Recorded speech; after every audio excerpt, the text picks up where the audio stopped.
Assalamualaikum, selamat datang di channel Umi Khalis. Hari ini saya mau share ke teman-teman bagaimana caranya mengatur keuangan dengan baik. Tentunya sebelum saya share ke teman-teman, saya sudah melakukannya terlebih dahulu. Ini sudah saya lakukan sejak awal 2021 dan dikarenakan emang saya baru tinggal sama suami itu di awal 2021. Dan alhamdulillah sampai hari ini tetap masih konsisten. Nah, yang pertama yang harus kita lakukan itu adalah kita harus menulis semua kebutuhan-kebutuhan kita yang kita perlukan dalam satu bulan, yaitu mulai dari yang terbesar sampai hal-hal terkecil harus kita tuliskan. Misalnya kebutuhan rumah, kebutuhan bulanan, kebutuhan mingguan, jajan, dan sebagainya. Jadi semua harus kita tulis. Di sini saya mau mencontohkan ke teman-teman bagaimana saya merancang keuangan keluarga saya. Nah, ini ada beberapa poin yang saya buat, yaitu ada kebutuhan rumah, kebutuhan bulanan, kebutuhan mingguan, tabungan, infak, dan jajan. Ini saya contohkan kebutuhan rumah, yaitu ada listrik, air, keamanan, sampah. Nah, listrik satu bulannya penggunaan kami harus membayar 250.000, untuk air 50.000, keamanan 50.000, sampah 15.000. Jadi total yang harus kami keluarkan setiap bulannya untuk rumah itu adalah 365.000. Selanjutnya adalah kebutuhan bulanan. Nah, kebutuhan bulanan ini setiap rumah berbeda-beda dan setiap daerah itu pasti berbeda-beda harga yang kita beli. Nah, jadi di sini saya contohkan kebutuhan bulanan dari keluarga saya. Nah, ini adalah kebutuhan bulanan keluarga saya.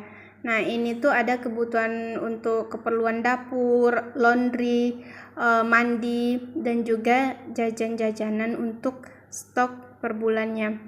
Nah, di sini per bulannya saya biasanya menghabiskan untuk belanja bulanan itu 700.000 sampai 800.000. Jadi kalau untuk keperluan bulanan keluarga saya biasanya itu yang paling sering adalah 700.000, dan itu sudah termasuk jajan ketika kita belanja bulanan itu. Nah, kalau untuk 800.000 itu emang benar-benar lagi banyak kebutuhan yang harus dibeli. Tetapi biasanya yang lebih sering itu 700.000 itu. Nah, jadi biasanya setiap bulan sudah saya sediakan uang sebanyak itu untuk keperluan belanja bulanan. Nah, selanjutnya adalah keperluan mingguan. Nah, keperluan mingguan ini juga perlu kita tulis. Nah, jadi tujuannya apa? Supaya kita tahu kebutuhan dalam satu minggu itu kita perlunya misalkan protein hewaninya berapa, sayur-sayurnya mungkin berapa ikat atau berapa jenis yang kita butuhkan, dan juga yang lain-lainnya. Atau enggak kita harus membudgetkan berapa yang harus kita belanjakan dalam satu minggu itu. Ini saya contohkan belanja mingguan di keluarga saya. Ini ada protein hewaninya, saya totalkan sebanyak 90.000, dan itu cukup untuk satu minggu, dan setiap harinya di rumah pasti harus ada protein hewaninya. Dan ini kebutuhan-kebutuhan lainnya, dan saya totalkan setiap satu minggu itu saya belanjanya 160.000. Mungkin untuk teman-teman yang mungkin keluarganya mungkin lebih banyak, nah jadi mungkin dianggarkan dalam satu minggu itu dibutuhkan anggarannya 200.000 atau 300.000 supaya mencukupi kebutuhan untuk satu minggu. Nah, tujuannya kita belanja satu minggu itu supaya kita lebih berhemat lagi, karena kalau saya biasanya semuanya sudah saya siapkan dan sudah saya prepare belanjaan satu minggu itu, jadi saya nggak pernah lagi beli-beli di luar kecuali pas belanja di pasar itu. Nah, jadi teman-teman bisa lihat juga di YouTube saya sebelumnya sudah saya share bagaimana caranya menyimpan kebutuhan mingguan itu supaya tetap awet dan tahan sampai satu minggu. Nah, di sini ada kebutuhan wajib. Kebutuhan wajib itu di keluarga saya ada tabungan, infak, dan juga jajan. Sebenarnya yang wajib di keluarga saya itu infak sama tabungan sama infaknya, bukan jajannya sebenarnya. Tapi kita di sini tetap masuknya kebutuhan yang wajib, karena emang kadang kan kita lebih sering jajan juga ya, beli kebutuhan, misalkan lagi pengen makan di luar sekali. Nah, mungkin teman-teman ada yang bertanya, kenapa sih kok tabungannya di akhir, harusnya di awal dong gitu. Nah, jadi tujuannya adalah kenapa tabungannya di akhir, supaya kita itu harus mengutamakan dulu kepentingan-kepentingan dan kebutuhan-kebutuhan kita terlebih dahulu. Nah, mulai tadi ada kebutuhan rumah, kebutuhan bulanan, kebutuhan mingguan. Nah, dari situ kalau kita sudah memisahkan uangnya, jadi kita baru tahu sisa uang kita itu tinggal berapa. Misalkan gajinya sisanya misalkan tinggal 2 juta. Nah, jadi dari 2 juta itu mungkin kita mau menabungnya sekitar 1 juta, mungkin 1.500.000-an. Nah, selebihnya ada jajan dan juga infak gitu.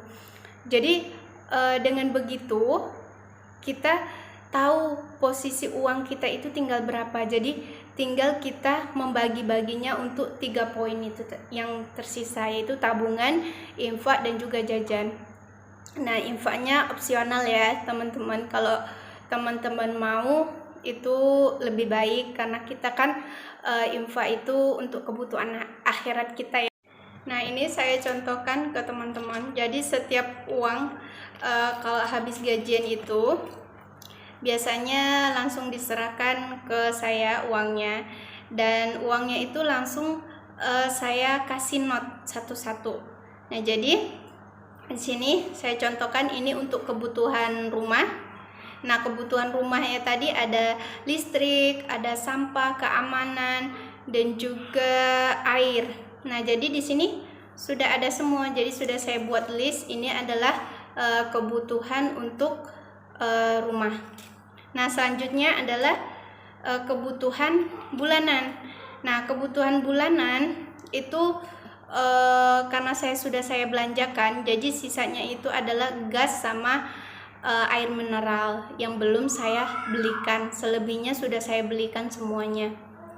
Nah, selanjutnya ada belanja mingguan. Pastinya setiap belanja mingguan, jadi biasanya langsung saya ambil dari yang ini karena sudah ada notnya juga. Nah, terus tabungan pastinya, terus ada infak, dan juga di sini ada tak terduga. Nah, jadi saya nggak buat jajan, dikarenakan biasanya kalau jajan kita pakai uang pegangan suami, yaitu uang makannya. Nah, karena suami makan selalu di rumah, jadi uang makan dari kantor bisa kita gunakan untuk jajan. Jadi uang yang tak terduga itu mungkin ada kebutuhan yang di luar list kita. Boleh jadi juga mungkin dalam 1 bulan itu kita ada kondangan, ada pengen beli sesuatu, misalkan beli baju atau kebutuhan anak yang benar-benar belum termasuk list tapi kita butuhkan pada saat itu. Nah, jadi dengan uangnya yang sudah kita kasih not seperti ini, otomatis uangnya sudah ada kepunyaannya tersendiri, sudah ada tujuannya sendiri-sendiri. Jadi dengan begini kita pastinya tidak akan melakukan pemborosan yang berlebihan lagi, karena uangnya benar-benar sudah ada yang dituju. Nah, untuk yang bekerja yang gajinya bulanan, menurut saya lebih efektif seperti ini cara menabungnya, karena ketika kebutuhan bulanan kita sudah tercukupi, kebutuhan rumah sudah tercukupi, kebutuhan mingguan juga sudah tercukupi, berarti dengan tenang hati kita bisa menabung. Nah, menurut saya kalau untuk menabung per hari itu lebih kepada orang-orang yang mungkin dia seperti pedagang gitu. Nah, menurut saya kalau seperti pedagang itu penting banget dia menabungnya per hari gitu. Tapi kalau untuk kita yang bekerja dan dapat hasilnya itu 1 bulan sekali, lebih efektifnya seperti ini untuk meminimalisir uang kehabisan pada akhir bulan gitu. Nah, alhamdulillah saya setelah menerapkan ini nggak pernah kehabisan uang ketika di akhir bulan, karena emang kita itu sudah mempersiapkannya sampai akhir bulan gitu. Jadi kita nggak bakal keteteran lagi pas di akhir gitu. Selamat mencoba teman-teman. Semoga berhasil dan semoga istiqomah, dan semoga ini bisa menjadi semangat baru untuk kalian untuk berhemat. Terima kasih sudah mampir di channel Umi Khalish. Wassalamualaikum warahmatullahi wabarakatuh.